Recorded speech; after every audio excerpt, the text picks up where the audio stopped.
But here's my outbound leg, continues.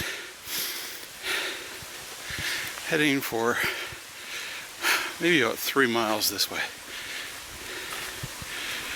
I haven't been to this spot, part of it for maybe 8 months, and most of it for over a year. So I'm looking forward to it. See what kind of changes like this have happened. This is new. That's why I do these hikes, to monitor the changes. Nature always pushes back. So early 2002, 24 years ago, was the last time trains ran through here.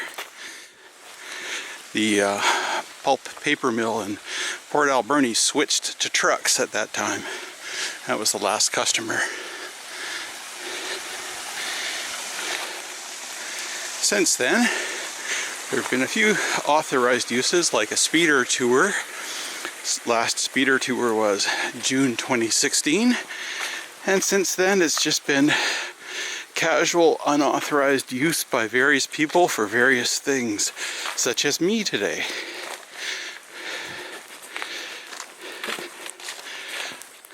A lot of the people who use this corridor recreationally help keep it clear of main obstacles like windfall trees and some rockfall. I sure am thankful to them. Here's a spot cleared by wonderful people who use this corridor.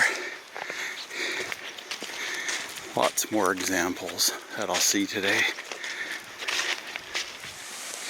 Here's one of my favorite structures on the entire E&N Railway. It's the Track Culvert, about mile 29.5 or so. 29.4, something like that.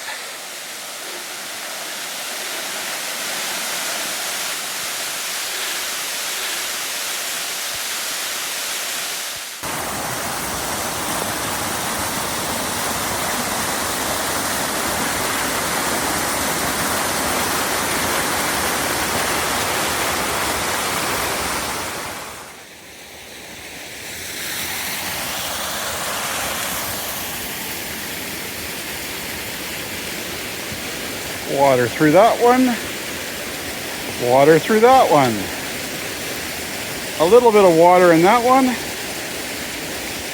and water in that one.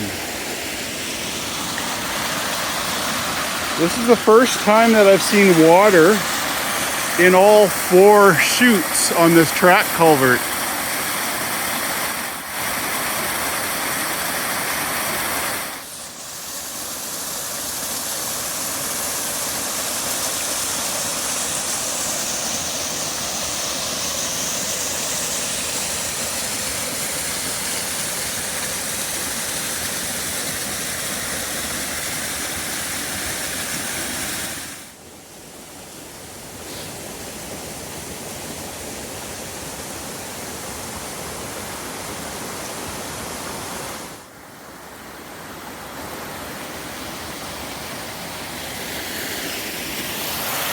Wow.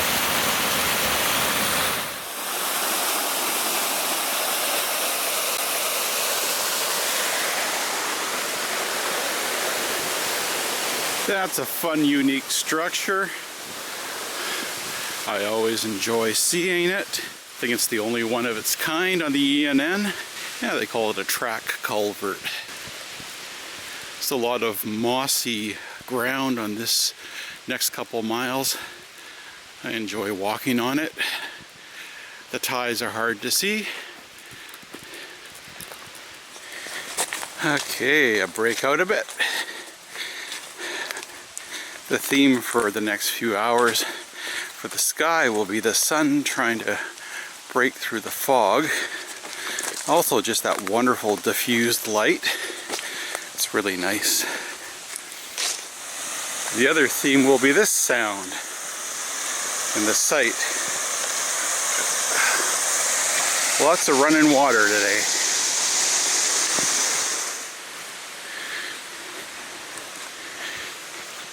Here's milepost at 29. If you've seen my videos, you know I got a thing for mileposts.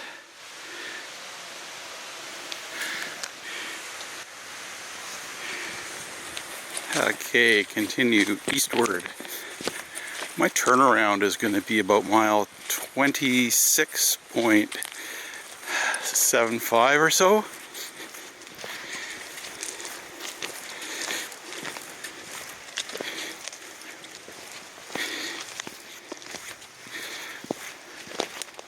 My turnaround was going to be about mile 26.7 or so, but I don't mess with this. Active falling. This is now my turnaround. Okay, a shorter hike, and that's okay. I think I know what I'm going to do different. And I can hear the sounds in there of equipment. Okay, so this is about mile 28.9. Well, that was a quick turnaround.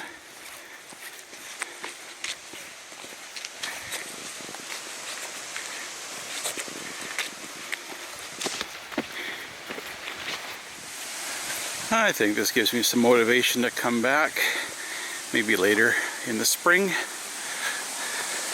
See if that's opened up.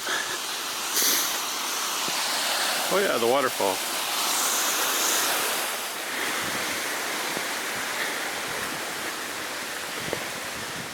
Here I come back to the Track Culvert again. Also, this is just one of those places about every mile or so where there's spare lengths of rail stored. That's what an operating railway would do. And of course everything here has been left as is for the most part for 24 years.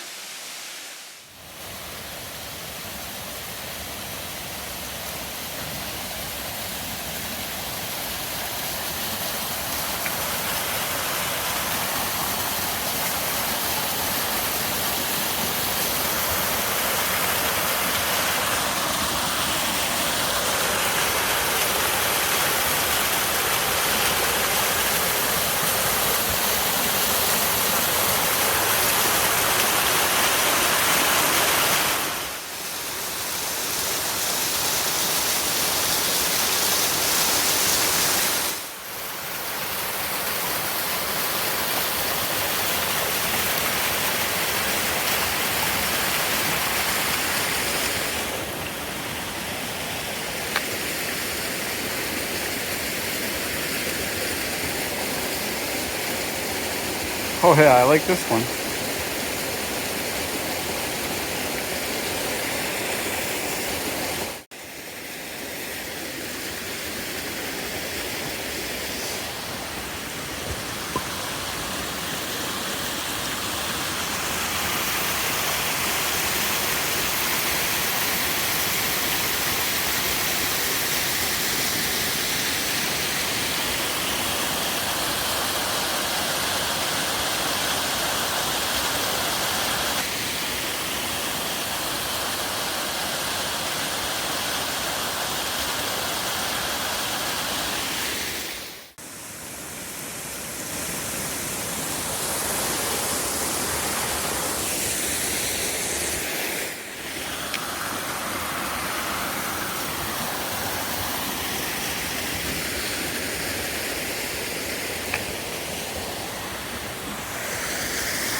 Okay, until next time.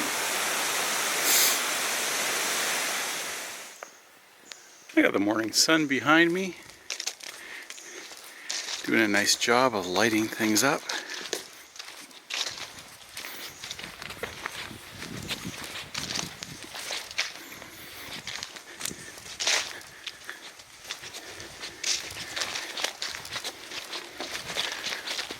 I love this rock cut here. It's all growing in. Here's my biggest obstacle so far, and it's not even an issue. Thank you to the people that limbed this.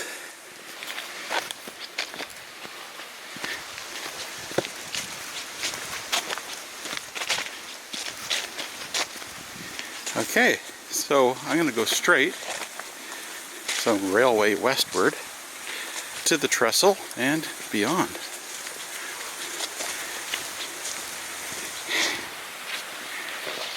Here's the trail crossing that I came up on this morning, up from McLean Mill. That goes up the Beauforts. I'll go this way.